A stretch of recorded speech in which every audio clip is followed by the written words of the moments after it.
सकारात्मक शक्तियाँ हैं तो नकारात्मक शक्तियाँ अवश्य ही होंगी। सत्य वचन मातेश्वरी महाकाली सिद्ध दिव्य दरबार की सा जय जयकार होती रहे। ओम श्री हरि ओम। यदि इस संसार में सकारात्मक शक्तियाँ हैं तो नकारात्मक शक्तियाँ का होना अवश्यंभावी है। सकारात्मक शक्तियों में ईश्वरीय शक्तियाँ आती हैं या इन्हें आप पॉजिटिव शक्तियाँ भी बोल सकते हैं। जैसे शंकर, विष्णु, राम, कृष्ण, दुर्गा, काली आदि आदि। नकारात्मक शक्तियाँ में जैसे रावण, कंस, शिशुपाल, दंतवक्र, हिरण्याकश्यप, हिरण्याक्ष आदि आदि। यदि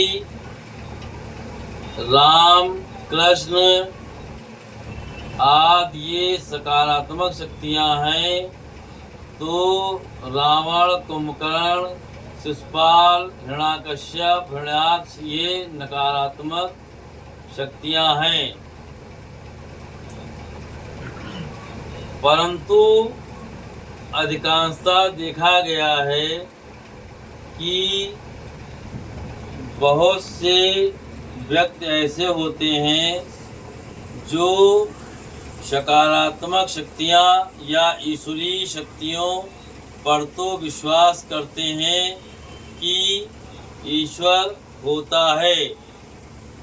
यदि उनसे नकारात्मक शक्तियों की बात करी जाए जिनमें भूत प्रेत आदि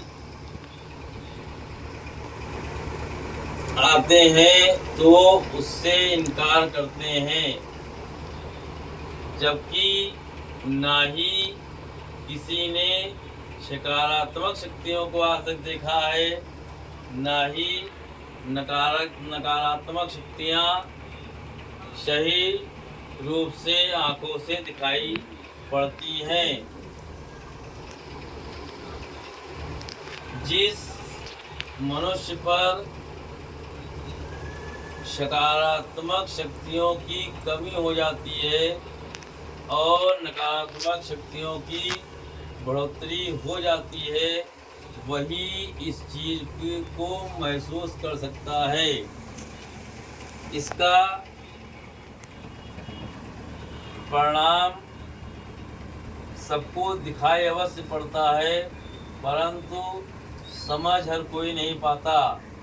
यदि मनुष्य या उसके घर में सकारात्मक शक्तियों की अधिकता है तो उसके घर परिवार में सुख शांति, आर्थिक संपन्नता, ग्रह कलेश आदि नहीं रहेंगे। यदि सकारात्मक शक्तियों की अपेक्षा नकारात्मक शक्तियों की बढ़ोतरी हो गई है तो घर में अशांति, धनाभाव, ग्रह कलेश बना रहेगा, मन हमेशा उचाट रहेगा। कितना भी शुभ पर्व त्योहार हो लेकिन वो खुशहाली नहीं मिलेगी जो कभी सकारात्मक शक्तियों के प्रभावी होने से मिलती थी। परंतु फिर भी अधिकांशतः लोग कहते हैं कि हम भूत प्रेतों को नहीं मानते हैं, जबकि ना तो उन लोगों ने ईश्वरीय शक्तियों को देखा, ना भूत प्रेतों को देखा। परंतु यदि हिंदू धर्म की बात की जाए तो ये सर्वविदित है कि अच्छाई शक्तियाँ ही सकारात्मक शक्तियाँ होती हैं और बुरी शक्तियाँ ही नकारात्मक शक्तियाँ होती हैं। जैसे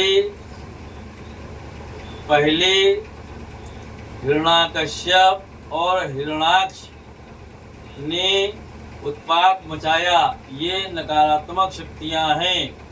तब जा करके विष्णु जी ने नरसिंह अवतार लेकर के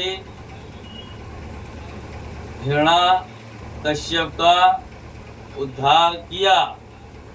उसी तरीके से नकारात्मक शक्तियों में पहले रावण, कुंभकर्ण आदि आए, उसके बाद में सकारात्मक शक्तियों के रूप में राम आए। इसी तरह पहले कंस, शिशुपाल, दंतवक्र आदि आए, उसके बाद में कृष्ण सकारात्मक शक्ति के रूप में आए। तो ये कहना गलत है कि नकारात्मक शक्तियाँ होती ही नहीं हैं, सिर्फ ईश्वरीय शक्तियाँ होती हैं। यदि रावण न होता तो राम न होते, यदि कंस और शिशुपाल न होता तो कृष्ण न होते। यदि मनुष्य के अंदर ये धारणा है कि भूत प्रेत आदि नहीं होते हैं तो इसका उसको पूर्णतः ज्ञान नहीं होता है।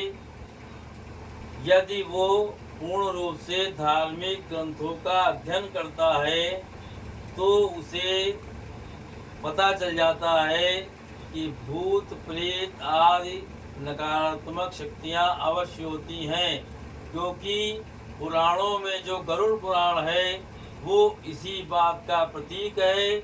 उसमें सिर्फ इसी चीज का वृत्तांत किया गया है। यदि आप भागवत सुनते हैं तो उसमें भी भागवत की कथा धुंधकारी से ही प्रारंभ होती है। वो प्रेत योनि में चला गया था और गया करने के बावजूद भी उसे प्रेत योनि से मुक्ति नहीं मिली। तब गोकर्ण ने भागवत कथा द्वारा उसे प्रेत योनि से मुक्त कराया। तो ये साफ साफ भागवत में भी लिखा है कि प्रेत योनि होती है। यहाँ तक कि रामचरितमानस के रचयिता तुलसीदास को भी एक प्रेत ने ही राम कथा के बारे में क्या कैसे करना है वृत्तांत रूप में बताया था। यहाँ तक जो लोग नहीं मानते हैं कि भूत प्रेत होते हैं तो फिर उनको कभी भी 10वां व 13वीं में ना शामिल होना चाहिए, ना उनको अपने घर परिवार में 10वां और 13वीं करनी चाहिए। या 10वां और 13वीं या शवदाह के समय कपाल क्रिया की जाती है तो इसका आशय क्या है। यदि इन बातों पर उसे गंभीरता पूर्वक विचार करना पड़े तो उसकी समझ में आ जाएगा कि भूत प्रेत आदि नकारात्मक शक्तियाँ होती हैं। ये बिल्कुल सत्य है कि यदि दिन है तो रात अवश्य होगी। यदि ईश्वरीय शक्तियाँ हैं, अच्छी शक्तियाँ हैं, तो नकारात्मक शक्तियाँ और बुरी शक्तियाँ भी अवश्य ही होंगी। माते श्री महाकाली सिद्ध दिव्य दरबार की सदा जय जयकार होती रहे। ओम श्री हरिओम। जय महाकाली, जय महाकाल।